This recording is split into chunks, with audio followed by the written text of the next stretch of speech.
Hello and welcome to Faithfully Stampin' with Jennifer Helm. I am Jennifer Helm, the Faithful Stamper, and I'm an independent demonstrator with Stampin' Up.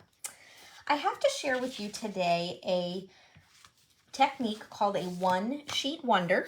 If you're not familiar with that, what it is you take one sheet of designer series paper and you make a bunch of cards with it. Now, you can use 6x6 like we're using today, or 12x12, just depends on what pattern you're working with. I could use 12x12 paper and actually do 4 sets of these cards, but today we're doing the 6x6, and I apologize, I keep forgetting to look at the name of the demonstrator who shared this, but not my original idea. But we're gonna take this 6x6 paper from the Earthen Textures suite and design 4 cards with it. And I'll show you the cards that we are going to make. There's 2. And then 2 more. So I split these into birthday and thank you. And we're going to make all these with this 6x6 sheet of paper. And we're doing that by using a template. So I'm going to put this here for a moment, and you can take a screenshot if you like, or grab a piece of paper and a pen and make notes. It's very simple. This isn't very complicated. You're just going to need your 6x6 piece of paper and a paper trimmer. We're going to take our 6x6 sheet of paper. We're going to cut it into 4 3-inch squares. One of them we're going to leave alone. One of them we're going to cut into 3 strips. So that'll be 1 inch wide by 3 inches tall. One square we're going to cut into smaller squares. It'll be 4 1.5-inch squares. And then the last one we are going to cut diagonally into 2 pieces. So we're going to go ahead and do this really quick. And then I'll show you how we're going to put the cards together. So make sure you check your direction as you're cutting your paper. You obviously don't want rubber duckies or something that are flying sideways on your card. So just keep that in mind as you cut. So since this is 6 inches, it doesn't really matter which way I cut first. So we are going to take 1/2 of the paper. There's my 3-inch square. I'm going to leave that alone. Then I'm going to cut my 1-inch strips. So that'll turn into 3 strips of designer series paper to use on one of the cards, like so. And then the other half of the paper, we're going to take the first one and cut it into 1.5-inch squares. If you're anything like me, picking your paper and then your colors will take you the longest. But then other than that, the quick paper cutting, you'll see this really isn't terribly long to cut these. And once you get the hang of it, you can roll through this. This is a great way to mass produce cards. And if you're anything like me, you're a paper hoarder. So you've got lots of DSP lying around that you should use up before you buy any more. And let's be honest, none of us ever do that, right? Diagonal cut for the last one.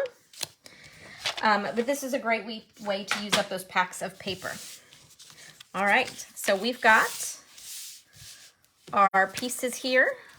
So you can see how that breaks down. Quick and easy with those. And now we're going to start making our cards. Now, all the colors that I am using, I'll try to remember to tell you as I go, are from this paper. I pulled them all out of there. They're very earthy colors, great for fall. And incidentally, all the cards that I'm making tonight, I just enhanced the envelopes with a quick stamp that coordinated. And I'll show you the insides as we go. All right, so this is the first card we're going to make. Quick and simple. And with a lot of these cards, the only pieces I popped up are the sentiments. I could pop up other pieces if I wanted. I just chose to keep things flat for mailing purposes and just kind of to keep things simple. All right. So what we're going to do is take a Misty Moonlight card base. I pre-score these before I come on camera. And then for this next piece, it is totally up to you what you want to use. I have cut some panels of designer series paper. These are 5 1/4 by 4. I could use cardstock. I could use embossed cardstock. I could stamp all over a piece of cardstock. You are not tied to using designer series paper. Be creative, do what makes you happy. I'll show you some samples at the end of the video that I used a lot of embossed cardstock. Some I even stamped and then embossed just to go with the theme of the card. But you can be as creative as you want. I always want people to use these more of a springboard to create cards that make them happy. Okay. So there's the first piece. Then I've got this 3-inch square. So what I'm going to do is layer it on a 3 1/4 inch square. If you've been a fan of my YouTube channel for long, you know my glue is famously persnickety while I am on camera. It behaves itself perfectly every day when I craft otherwise. Always acts up on camera. But this is the Stampin' Seal that I'm using here. You don't really need a specific glue. You can use whatever makes you happy. If you like liquid glue, use that. Now for your square, you can really center it, skew right or left. It's really up to you what you like to do. I have a tendency to go to the left with this. And then I don't think I mentioned that's Pretty Peacock that I layered with. And then this last piece here is copper clay with my sentiment. And incidentally, I use the same punch on all the cards. This is our double oval punch. This is one of my favorites. And it was great because I didn't have to go get a lot of different things. I used 1 pack of paper, coordinating cardstock, 1 stamp set, I believe it was, for my sentiments, a different stamp set for the insides, and 1 punch. And then it was ready to go. Okay. And I did it again. I mixed up. I can't put this inside piece in here because this is the wrong direction, but that means the other one is with the other card we're going to make. So we'll switch that out later. But there's the card all ready to go. So 1 card down. So on to the second card. We're going to do the one with the 3-inch by 3, no, the 3 1-inch by 3-inch strips. Trying to explain this gets a little tricky. The card itself, not so much. So this is a pecan pie card base. And I'm going to point out real quick, and then I'm going to move this out of the way so I stop fussing with it. If you don't have a demonstrator you're working with and you'd like a paper copy of our most recent catalogs, please feel free to get in touch either in the comments here or on my Facebook page. I'm the Faithful Stamper. Or you can check out my online catalog right here.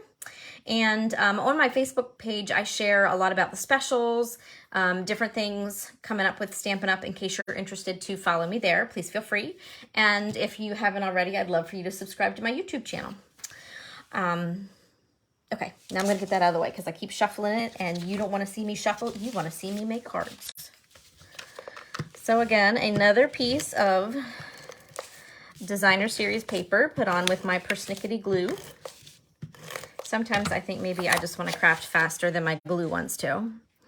It doesn't like to keep up with me. So those strips of cardstock I mentioned, they're 1 by 3. So I'm taking, strips of DSP are 1 by 3. I always get my words tangled up when I'm talking about both. Strips of cardstock, I believe these I made 1 1/8 by 3 1/8. But for the rest of the cards I actually switched and just did 1 1/4 by 3 1/4. It was simpler. So you can play around with your sizing. If you prefer a more narrow border, go with the 1 1/8. And if you like a wider border, do the 1 1/4. And I swear the thing that'll take the longest is putting glue on the smallest pieces that you're working with tonight. Okay, so there we go. Now I got glue sticking to my fingers. So these 3 strips we're going to put on the front of the card. And actually, I think I'm going to mix it up a little on this card to show you an idea that I had. You don't have to keep them all straight and level if you want. We'll see if this works or if it doesn't. I'm going to put one of the strips closer to the top in the center, and then I'm going to take these other 2 and put them a little bit lower. And you can put them as close together as you want or spread them out a little bit. You've got the whole front of the card to play with. So it is up to you how you want to work that. And then I've got my sentiment again punched. I went ahead and pre-punched and stamped these so that you weren't watching me all night stamp and punch things. Ooh, I think I like this. Look at that. Ha.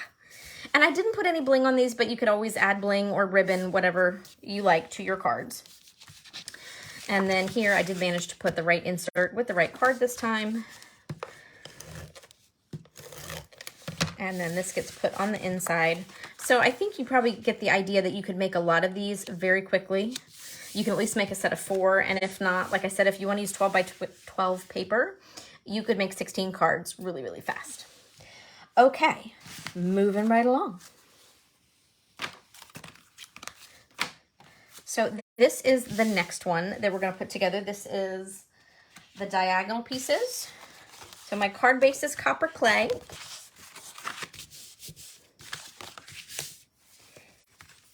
Here's the birthday sentiment that should go on the inside. So I'll swap that out in a little bit. All right. I remember to do it this time, so I'm going to show you a little tip. If you're working on something like these triangles, we have these fun little points to deal with, right? And we want to make sure we get glue all the way to the edges so they're not peeling up or falling apart or getting caught on stuff. But that's a little hard to do when you've got a tape runner and a thin little corner, right? Now, I could use liquid glue, but I'm more of a tape runner girl, so I'm going to show you a little trick here. Sometimes I just grab my silicone mat, but when I think of it, if I don't have to go that extra step, I won't.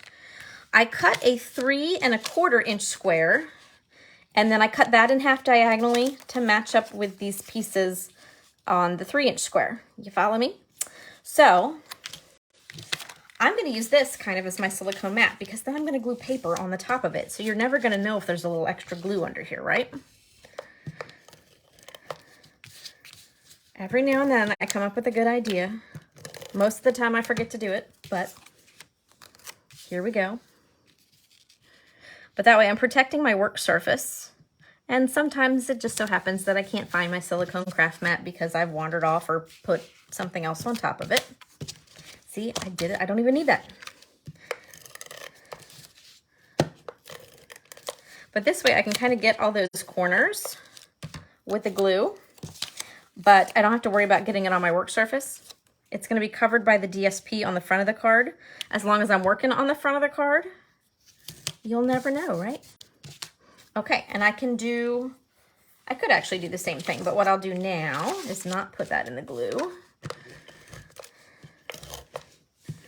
Now I will put this panel of designer series paper on the front, and see I got a little glue there. You're not even gonna know it's there. Okay, now again, I'll bring my silicone mat over this time. It's very handy because glue wipes right off of it, but I can get right up to the corner, and if I have glue like this, I can just rub it right off with my fingers and deposit it elsewhere, and that way it is out of my hair and not causing me problems. All right, so I'm gonna put this here like so. Got a little glue there, so I'm just rubbing that off. Don't want any sticky stuff on the card front. And then same thing here. If I was using liquid glue, I wouldn't have to worry about this quite as much because I could control it a little better, but I really like my tape runners. Now you can spread these apart if you want or keep them fairly close together. Whatever you want to do. All right. And then this is a birthday card. So it gets the birthday sentiment. I could put the sentiment down here at the bottom. I could really angle that if I wanted, but I think I'm going to stick with the original design. And then put that birthday insert here. Is anybody else like me and an over gluer? I like lots of glue. I like to make sure things aren't falling apart. All right, before I jump to the last card, I'm just gonna really quick before I forget, put that sentiment in that first card. Now that I've located the right direction. I am notorious for stamping my inserts the wrong way. And I stamp them the right way, I just put them with the wrong card. All right, there we go. So 3 out of 4 done, and the last one is this card here. So we are using Pebbled Path. This one I feel takes the longest, and it's not really for any particular reason other than gluing small pieces with persnickety tape runners. So here's my insert. I'm gonna go ahead and do that. And I'm gonna leave this card open as I work, and I'll tell you why. That way I'm not trying to balance my little squares here on a card that doesn't want to stay open. So I'm gonna lay it flat, and then I'll fold it when I am finished. And it's just easier to work with. And I'm all about making my life easier because I'm always running and doing things, and I don't need more complications. So there's my 5 1/4 inch mat. Now the 4 squares that we cut are 1 1/2 inches. So I cut 4 cardstock squares that are 1 3/4 inches. And here, this is the fussiest part of the whole thing, is getting glue on these little pieces to put on the cardstock, especially when we're gonna see how cooperative my tape runner is. Usually if I threaten it, it makes a liar out of me on camera. But I feel like putting glue on these takes me the longest of anything I do on the whole card. And that's really okay, not a big deal.